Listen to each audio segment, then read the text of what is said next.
Folks, welcome here. I want to give, I'm going to make a short video today because a lot of this stuff is time sensitive. And what I mean by that is we have so many things happening all at once. I need some more time to follow through what's happening. And let me explain to you if I can. First of all, we understand we're going to stay focused on Israel, right? Israel in this war with Hamas and the Gaza Strip appears to be coming to an end as they're basically cornering the last leftover Hamas terrorists. But they also understand where they basically cornered them, which is southern Gaza Strip, that they would then realize that the hostages and Sinwar, the leader of Hamas terrorist organization, is in that area. Okay, that's not the problem. The problem is Israel's winning according to the rest of the world. We have America putting a tremendous amount of pressure, and they've gone along with other nations to agree. And those would be like Qatar, let's see, the Emirates, Saudi Arabia, Egypt, the Palestinian Authority, some of the leaders there. And they're attempting to find a way to put restrictions upon Israel to stop them from winning that war. That's really what they're doing. The other thing that's stopping them, and which is part of their excuse, is the Palestinian people. Well, Israel also has in that same bottom southern part of the Gaza Strip, where all the terrorists have been basically, cornered, is the Palestinian people, the refugee camps. So Israel has to get them out of the way to be able to finish the war. Well, it's being made impossible to get them out of the way, not totally impossible, but made very hard to do because the Hamas terrorists won't let the Palestinian people get out of the way. In other words, they're using the civilians, the Palestinians, for their own safety.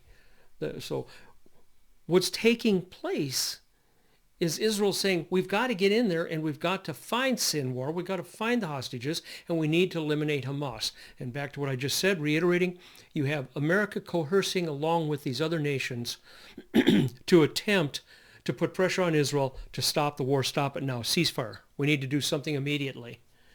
And this is the big problem. Okay, so however, within Scripture, we have totally understood this, haven't we? It's not hard to be able to recognize it all. We've gone through this quite a bit. Let me focus that in. That's horrible. All right, one more moment here. Little tiny focus button. You have to press it just right. So again, as we bring up Scripture, this is aligning. It aligns perfectly right here. They have crafty counsel against. Thy people consulted against the hidden ones, and I understand this to be the hostages. They have come and set us cut them off from being a nation, that the nation of Israel be remembered no more. That's what they're talking about. Then you come down here, for they have consulted together with one consent and confederate against thee. This is exactly what's happening right now. Okay, so now I'm going to take you over to Scripture. We've already gone over this, but I'm going to explain why I need some more time. Okay, so watch.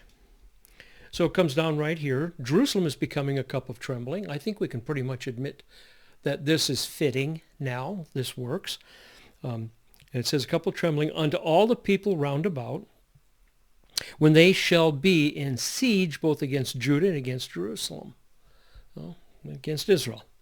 And in that day, and this is important to understand, in that day I will make Jerusalem a burdensome stone.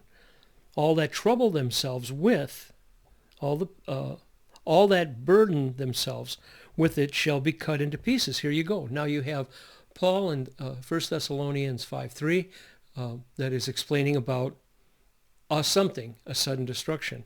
We have Psalm 83, which tells us what the sudden destruction is. That's when God steps in and does something.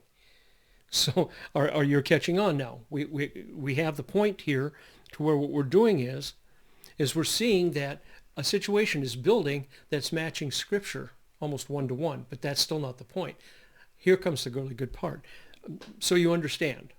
We're in Scripture in a given place, to me, as obvious as can be, that Israel's being coerced, and they are all gathering together. We realize the importance of this because Iran is about ready to lose one of its major proxies that it uses to war against Israel. The other countries, especially Qatar, Turkey, They don't want Israel to win. So they're all on this bandwagon of saying we want to, underneath the pretense of, for humanitarian reasons, you need to have a ceasefire. And that's how they're pressuring Israel. Every single Palestinian person that gets killed over there, they're going to take it times 10 and make that news. See, Israel, you can't keep on going. So we're understanding now that this pressure, and then I showed you 2 places in Scripture, but I also showed you where God says he's going to do something about that. Now, the timing, Ross, the timing, okay, all right. Let me, as I explained to you, gave you that Scripture, I'm going to take you to an article here that I found a couple, 3 days ago, and this is the part where I wanted to go on. Okay, I need some more time on this, and here, let me show you real quickly here. It says, and this is the headlining in it, and the rest of this has been paraphrased or cut down or whatever. In the biggest homecoming yet, hundreds of evacuees returned to Shakodia. All right, please understand, this is in the area of, if you were to look at Israel, it's the southern part of Israel, and this is a part where this town that they're talking about has been evacuated. Well, we also understand throughout the whole complete Gaza Strip, in Israel people have been evacuated from their homes, close to over 100,000 of them, if you include the ones up north, Hezbollah or Lebanon to Israel. So the evacuees right now are starting to return back home again. Why is that important? Let's go on just a little bit more, and then I'm going to explain some more. Okay?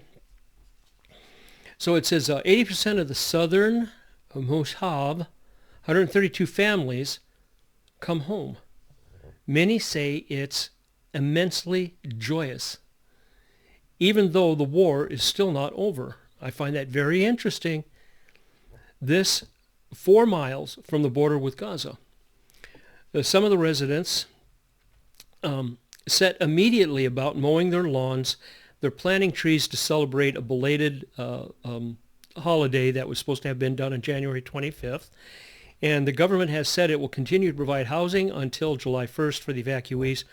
Here's my whole point, and that's, by the way, the heading of the article if you want to look it up. You can do that. They're not going to move back into their homes again unless they feel safe. And then they believe they're going to be at peace. Isn't that interesting? Because that's what Paul says, 1Thess.5, 3, when they say peace and safety, sudden destruction. I have gone back many videos and I have said the peace and safety will come when the evacuees within Israel start going back into their home again. What did I just give you? I just gave you Scripture of a timing, then the sudden destruction. This war, my point today, does not have to be complete for God to step in. Paul only gave us a time that we should be looking for, and that is when they say peace and safety, not security. I'll secure the building, you move in after I secure it, then you'll be safe.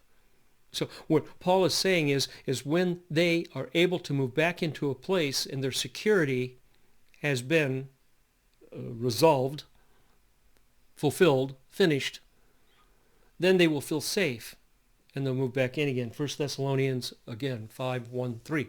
When they say peace and safety. Here's the other important part.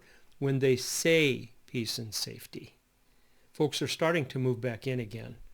So this is why I want just a little bit more time to figure out what's going to go on here, and then I'll continue.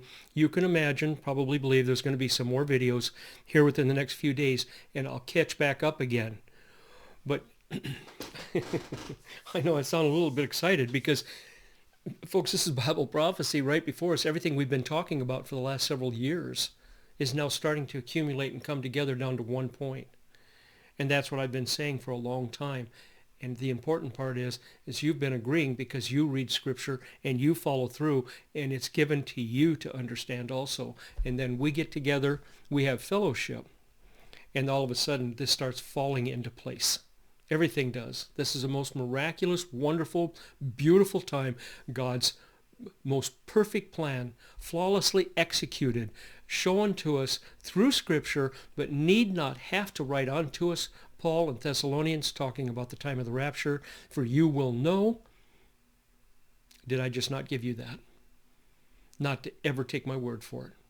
You read the same scriptures I did, read the news that's happening out there, see how it's unfolding, watch how it's unfolding, and you too, I believe, will very soon draw to the conclusion we only need but just a bit more time to figure out where we are. And that's the way I started this video, the way I'm going to end it, folks. Until the next time I talk to you, so much appreciate all the fellowship, the replies. I listen and read every single one of them. Let's go from there until the next event happens within Israel that gets us closer to understanding, and I don't think we need much more. Good? Okay, until, if absolutely nothing happens, next Sunday, or a little bit more is revealed, I'll come back and fill in. All right, folks, thank you again. Appreciate it.